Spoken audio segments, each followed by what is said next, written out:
There was a man in a small Italian town who could read your soul before you said a single word. He bled from wounds that never healed for 50 years. He wrestled with the devil, not as a metaphor, not as a figure of speech, but in his own cell, at night, alone, while the devil beat him black and blue, and he said one thing over and over to every soul who came to him broken: pray, hope, and don't worry. If you're watching this right now, in the month of Mary's Assumption, I don't think that's an accident. Stay with me, because by the end of this, you're going to know exactly what Padre Pio said to do with the rosary in your hand, and why he believed it could protect you like nothing else on this earth. Let's go back. Let's go back to the beginning. His name was Francesco Forgione, born in 1887 in Pietrelcina, a dusty little town in southern Italy where the wind smelled like olive groves and the church bells told you what time it was. Even as a boy, Francesco saw things other people didn't see. He saw Jesus. He saw Mary. He saw his guardian angel standing beside him like a companion nobody else could notice. His mother, Giuseppa, didn't panic. She simply believed him. She used to say that everyone has a guardian angel, but not everyone can see theirs the way her son could. He became a Capuchin friar. He took the name Pio, and on September 20th, 1918, while he knelt in prayer before a crucifix in the choir loft of the church in San Giovanni Rotondo, something happened to him that would happen to almost no one else in the history of the church. He received the stigmata, the actual wounds of Christ, in his hands, in his feet, in his side, bleeding, not occasionally, not symbolically, but for 50 years, every single day until the day he died. Think about that for a second. 50 years of physical pain that never let up. 50 years of doctors examining him, trying to explain it away, failing every time. 50 years of people mocking him, accusing him of faking it, even the church itself investigating him with suspicion for a season. And through every bit of it, he kept doing one thing. He kept saying Mass. He kept hearing confessions, sometimes for 15, 16 hours a day. He kept praying the Rosary, sometimes dozens of times in a single day, his wounded fingers moving over those beads like a man clinging to a rope over a cliff. I want you to pause and really think about this. A man in constant physical agony, a man being spiritually and physically attacked by the devil himself, chose the Rosary as his weapon. Not a sword, not a shield of steel, a string of beads. Why? Because Padre Pio didn't see the Rosary as a decoration or a habit. He saw it as a lifeline. Picture a man drowning in a stormy sea.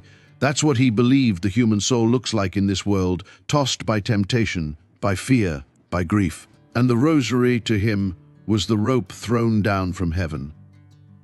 He used to tell people the Rosary is the weapon, not a weapon like the ones this world uses, but one stronger, because it doesn't fight flesh and blood, it fights the thing behind the flesh and blood. And Padre Pio knew that enemy personally, intimately, violently. The friars at his monastery used to hear it happening at night, crashing sounds coming from his cell, like furniture being thrown, like a struggle. They'd find him in the morning bruised, exhausted, his body marked from wounds that had nothing to do with the stigmata.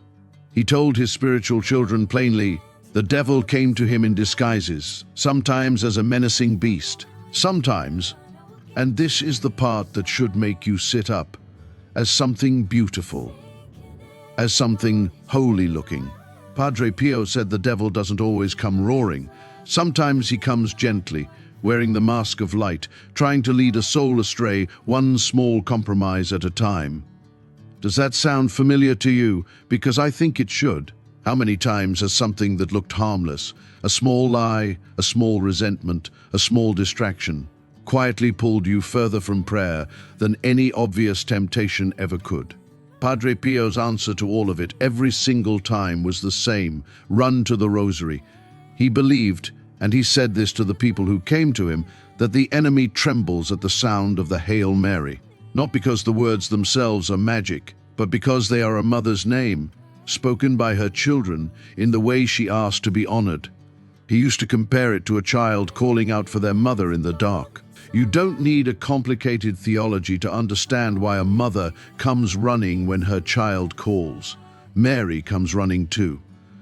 Now let me tell you something that happened that most people don't know. There's a story, told by those who were close to him, of a young man who came to San Giovanni Rotondo carrying so much guilt he could barely lift his head. Years of sin, years of running from confession, years of convincing himself he was too far gone for God to want him back. He didn't even plan to go to confession that day. He just wanted to see the famous priest people were talking about, maybe watch him celebrate Mass from a distance. Padre Pio spotted him in the crowd. And before the man had said a single word, Padre Pio looked directly at him and named the sin, not vaguely, specifically, the very thing the man had never confessed to another living soul. The man collapsed into tears right there. That was Padre Pio's gift. And it terrified people as much as it comforted them. He could see straight through the performance we all put on, straight to the real state of the soul underneath. And what did he do with that gift? He didn't use it to shame people. He used it to drag them, gently but firmly, toward confession. Because Padre Pio believed with his whole being that confession was not a courtroom, it was a hospital. He used to say that souls need confession the way the sick need medicine, not once in a while when things get unbearable, but regularly as maintenance for the soul before the wound gets infected. If it's been a while for you, and I mean if you know exactly how long it's actually been, I want you to hear this next part as if Padre Pio was saying it directly to you, because in a way, through what he taught, he is. He said God is not waiting to condemn you. He is waiting at the door of that confessional, like a father who has been staring down the road since the moment you left, praying you'd come back before dark. You don't need to have the perfect words. You don't need to have already fixed yourself. You just need to walk through the door. Let's talk about the mustard seed for a second, because Padre Pio came back to this idea constantly with the people who wrote to him, and thousands of people wrote to him, desperate letters, hopeless letters, letters from mothers whose children were dying, from soldiers about to go to war, from souls on the edge of despair. Faith, he said, doesn't need to be enormous to move something enormous. A mustard seed is almost nothing. You could lose it in the lines of your palm. And yet Christ said that seed of faith could move a mountain. Padre Pio's own faith didn't start as some towering, unshakable fortress. It started small, in a boy from Pietrelcina who simply believed his mother when she told him about his guardian angel. It grew, seed by seed, prayer by prayer, wound by wound, into something that could stare down the devil at midnight and still show up the next morning to hear confessions for 16 hours straight.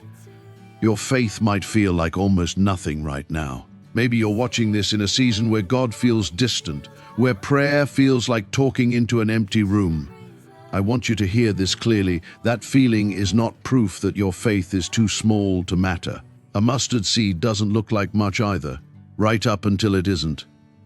Now here is where I bring you back to the Rosary, because this is the part I promised you at the beginning, and I don't want you to miss it. Padre Pio was once asked what he thought heaven would say to him when he arrived. And with a kind of humility that should stop you in your tracks, he said he hoped to hear, "You were faithful in the small things."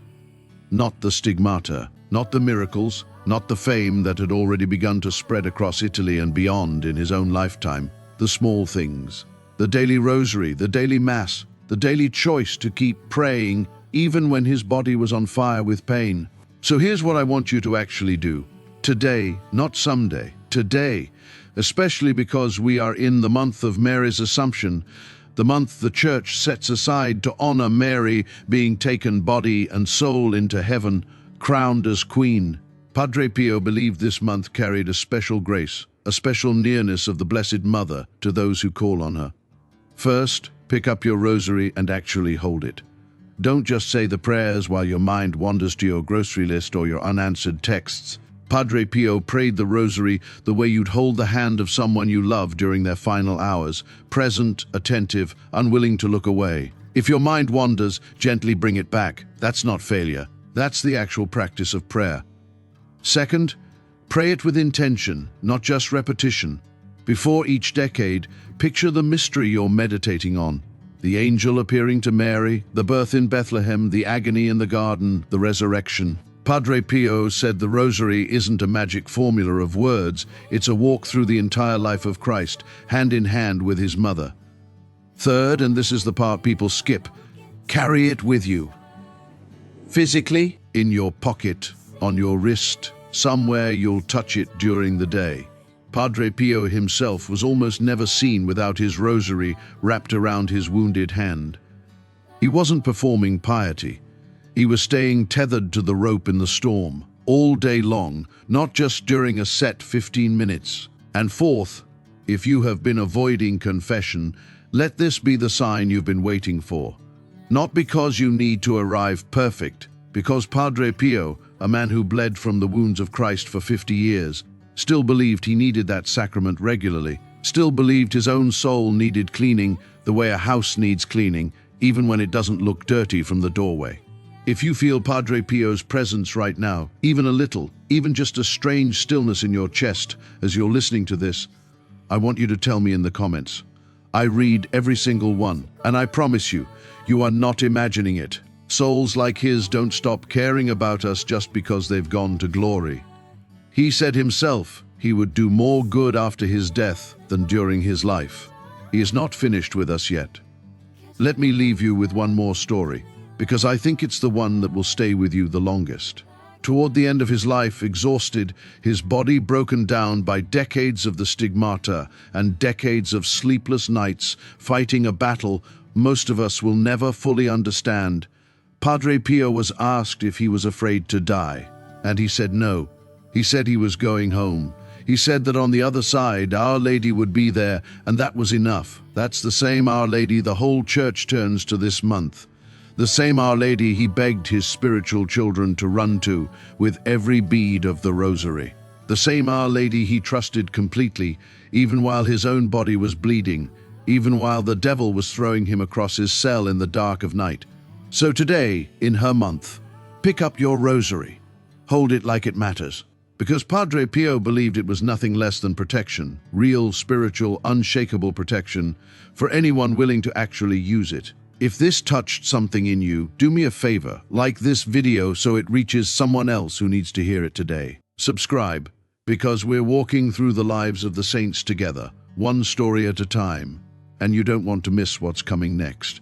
And comment below, tell me which part of Padre Pio's story moved you most, or if you felt him near you just now. And before you go receive this, may the protection of the Rosary surround you today. May Our Lady, Queen assumed into heaven, watch over your home, your family, and your soul. And may you, like Padre Pio, learn to pray, to hope, and never to worry. Go in peace.